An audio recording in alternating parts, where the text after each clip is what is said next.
Ini part ke-14, membaca buku Unlimited Power, Kuasa Tak Terbatas, halaman ke-98.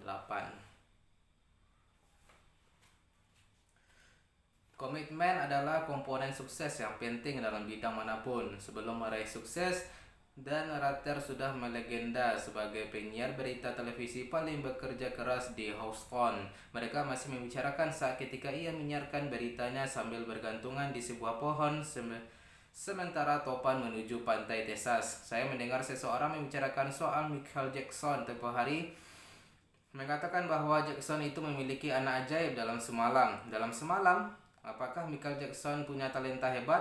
Tentu. Dan ia telah menekuninya semenjak berusia 5 tahun. Ia telah menghibur semenjak itu, berlatih menyanyi dan menyempurnakan tariannya, menulis lagu-lagunya. Memang ia punya talenta alami. Ia juga dibesarkan di lingkungan yang mendukungnya. Ia kembangkan sistem kepercayaan yang memupuknya. Ia punya banyak model sukses. Ia punya keluarga yang membimbingnya, tetapi ujung-ujungnya ia bersedia membayar harganya. Saya suka menggunakan istilah WET, whether it takes, berapapun harganya.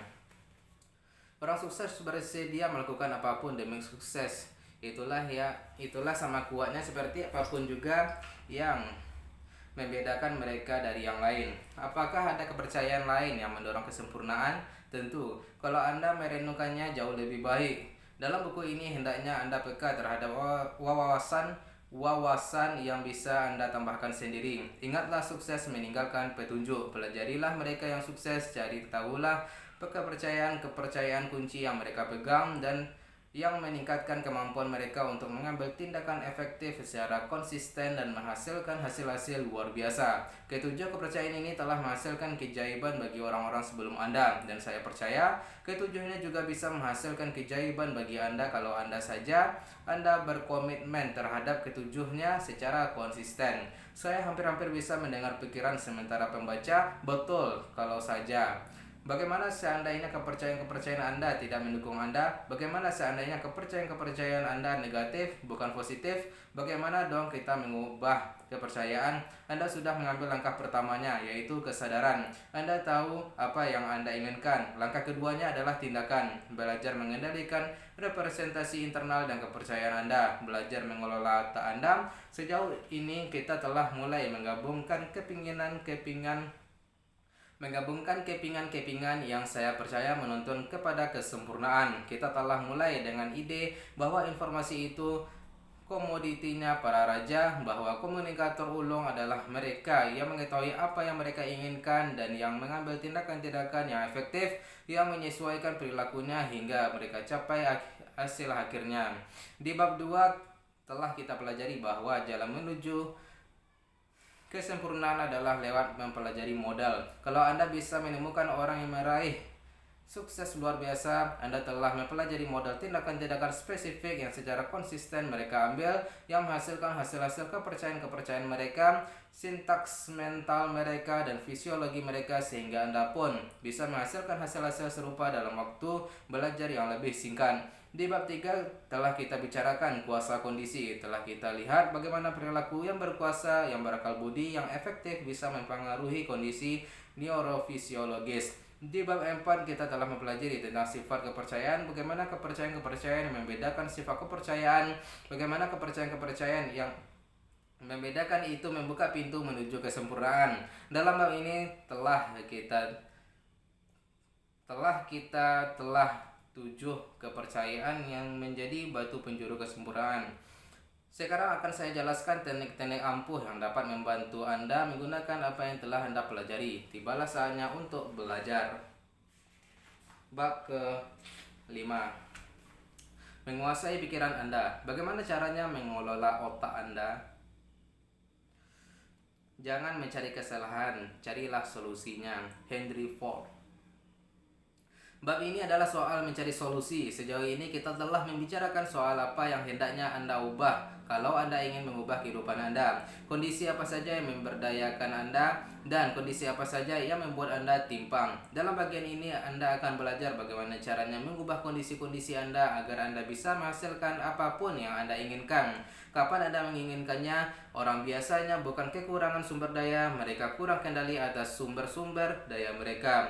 Bab ini akan mengajari Anda bagaimana caranya memegang kendali, bagaimana caranya agar lebih kreatif, bagaimana caranya mengubah kondisi Anda, tindakan Anda, dan oleh karenanya juga hasil-hasil yang Anda hasilkan dalam tubuh Anda, semuanya dalam hitungan menit. Model perubahan yang saya ajarkan dan NLP ajarkan adalah sangat berbeda dari yang digunakan dalam banyak aliran terapi. Aturan umum terapeutik, yaitu kumpulan dari berbagai aliran, telah menjadi sangat dikenal sehingga menjadi lambang kebudayaan. Sekali lagi, ahli terapi yang percaya bahwa agar berubah Anda harus kembali ke pengalaman-pengalaman negatif yang sudah tertanam dan mengalaminya lagi.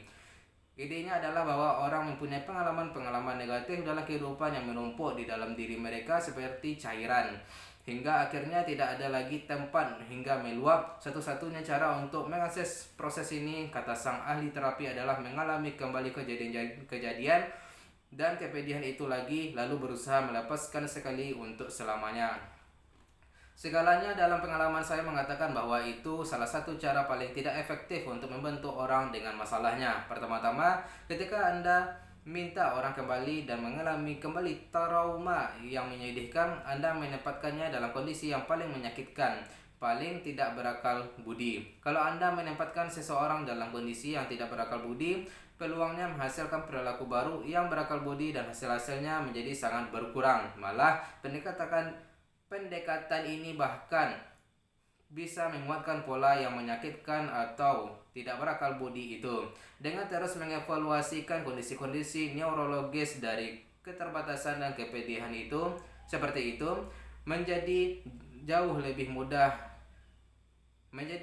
mudahlah untuk memicu kondisi-kondisi itu di masa depan. Semakin Anda menghidupkan kembali suatu pengalaman, semakin besarlah kemungkinannya Anda menggunakannya lagi.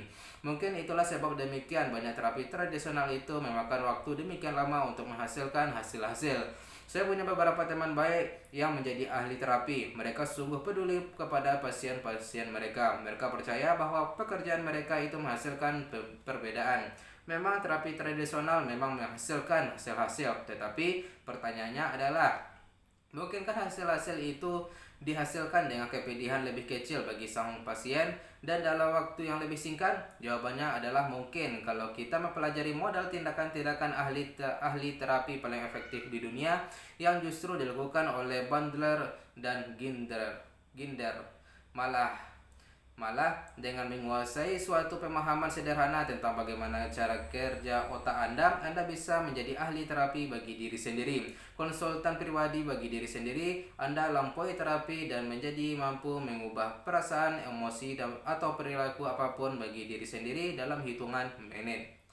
Menghasilkan hasil-hasil yang lebih efektif dimulai, saya percaya, dengan menciptakan model baru bagi proses perubahan. Kalau Anda percaya bahwa masalah-masalah Anda tersimpan dalam diri Anda hingga meluap-luap, itulah yang persisnya akan Anda alami. Daripada semua kepedihan itu menumpuk seperti semacam cairan yang mematikan, saya memandang kegiatan neurologis kita sebagai lebih seperti jukebox, mesin yang memutar musik. Yang sebetulnya terjadi adalah bahwa manusia terus mendapatkan pengalaman-pengalaman yang direkam. Kita menyimpannya dalam otak seperti piringan dalam jukebox. Seperti halnya dengan rekaman dalam jukebox. Rekaman kita bisa diputar ulang setiap saat kalau stimuli yang tepat dalam lingkungan kita dipicu, kalau tombol yang tepat ditekan. Jika kita bisa memilih mengingat pengalaman-pengalaman atau menekan tombol-tombol yang memutarkan lagu-lagu bahagia dan sukacita, atau kita bisa menekan tombol-tombol yang menciptakan kepedihan, kalau rencana terapeutik Anda mencakup menekan tombol yang menciptakan kepedihan berulang-ulang, Anda bisa menguatkan kondisi negatif yang justru ingin Anda ubah. Menurut saya, Anda perlu melakukan sesuatu yang sama sekali lain. Mungkin Anda bisa memprogram ulang jukebox Anda sehingga memutarkan lagu yang sama sekali lain. Anda tekan tombol yang sama, tetapi daripada memutarkan lagu sedih, itu malah memutar lagu gembira. Atau Anda bisa merekam ulang pada piringan Anda. Anda bisa mengubah kenangan-kenangan lama Anda. Intinya, Piringan yang tidak diputarkan tak akan menumpuk dan meledak. Itu menggelikan dan sama sederhananya seperti memprogram ulang jukebox. Mudah saja mengubah cara-cara kita menghasilkan perasaan dan emosi yang tak berakal budi. Kita tak perlu mengalami segala kepedihan yang kita ingat itu untuk mengubah kondisi kita. Yang harus kita lakukan adalah mengubah representasi internal dari negatif menjadi positif, yang secara otomatis terpicu dan membuat kita menghasilkan hasil-hasil yang lebih efektif. Kita harus mengaktifkan sirkuit menuju ekstasi dan mematikan sirkuit menuju kepedihan. NLP menelah struktur pengalaman manusia, bukan isinya. Sementara kami bisa dan memang bersimpati dari sudut pandang yang pribadi. Kami sama sekali tidak peduli tentang apa yang telah terjadi. Yang sangat kami pedulikan adalah bagaimana Anda membayangkan dalam benak Anda apa yang telah terjadi itu. Apakah perbedaan antara bagaimana Anda menghasilkan kondisi depresi atau kondisi ekstasi? Perbedaan utamanya adalah cara Anda menstruktur representasi internal Anda. Tidak ada yang berkuasa terhadapku selain kuasa yang kuberikan lewat pikiran sadarku. Anthony Robbins. Kita struktur representasi internal kita lewat panca indera kita. Apa yang kita lihat, dengar, sentuh, kecap, dan bawi. Dengan kata lain, kita alami dunia dalam bentuk sensasi-sensasi visual lewat yang kita lihat, auditory lewat yang kita dengar, kinestetik lewat yang kita rasakan, gustatory lewat yang kita kecap, atau olfactory lewat yang kita bawi. Jadi pengalaman apapun yang telah kita simpan dalam benak kita dipresentasikan lewat panca indera, terutama lewat 3 cara utama, yaitu pesan-pesan visual lewat yang kita lihat, auditory lewat yang kita dengar, atau kinestetik lewat yang kita rasakan. Ketiga cara utama ini adalah pengelompokan luas dari cara-cara kita membentuk representasi internal. Anda bisa membayangkan panca indera atau sistem representasi Anda sebagai unsur-unsur di mana Anda membangun pengalaman atau hasil apapun. Ingatlah bahwa siapapun mampu menghasilkan hasil-hasil tertentu, bahwa hasil itu diciptakan oleh tindakan-tindakan spesifik baik mental maupun fisik. Kalau Anda duplikasikan tindakan-tindakan yang persis sama, Anda bisa menduplikasikan hasil-hasil yang dihasilkan orang tersebut. Untuk menghasilkan suatu hasil, Anda harus tahu unsur apa saja yang diperlukan. Unsur-unsur semua pengalaman manusia diambil dari pancara indera kita, tetapi tidaklah cukup sekedar mengetahui unsur apa saja yang dibutuhkan. Untuk menghasilkan hasil presisi yang Anda inginkan, Anda harus tahu persis berapa banyak dari masing-masing unsur itu dibutuhkan.